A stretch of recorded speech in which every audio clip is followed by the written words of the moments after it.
This is my personal ranking of the various Teenage Mutant Ninja Turtle iterations we've gotten across movie and television throughout the years. You have no idea how long it took me to film that first part. Teenage Mutant Ninja Turtle, it's a tongue twister. Starting at the bottom, it's the Bay Turtles. I know Michael Bay didn't direct or write it, he just produced, but they're the Bay Turtles. And whereas I don't think that these turtles are irredeemable, I like that they have clearly different personalities and different designs. I don't like them. I don't like them. Let's move on.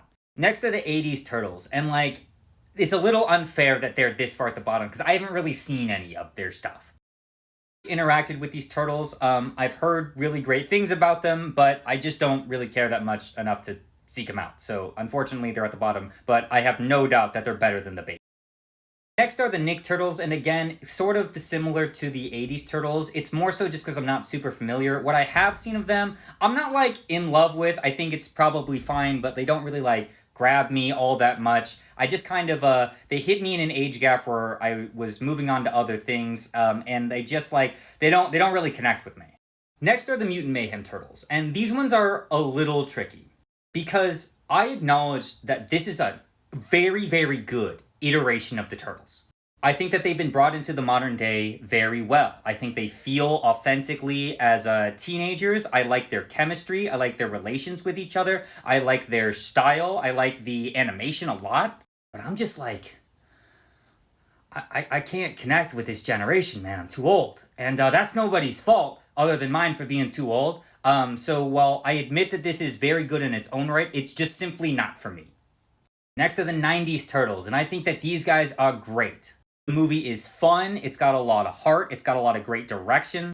Those stuntmen in the costumes deserve an Oscar for all that hard work. I think it falls down a little bit in that only kind of Raphael is really sort of distinct. The other three are mostly the same character.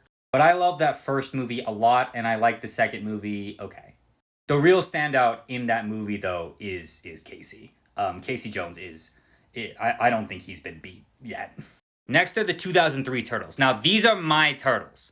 These guys came out right when I was at their peak demographic.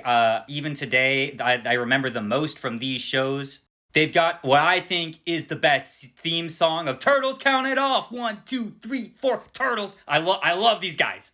Near the top now, I absolutely love Rise of the Teenage Mutant Ninja Turtles. I love the new direction that they took. I love that they brought the Turtles and they just completely redesigned them. I love their relationships. You really feel where each brother fits in the system. I adore Big Mom Raph. He's my favorite. I love this version of April O'Neil. This is maybe my favorite version of April O'Neil. Because this April O'Neil isn't one of their love interests. She's very much their little sister, and I never realized how much I needed that dynamic between them. I love all the magic and the lore, and John Cena and the movie made me cry. These are wonderful Turtles.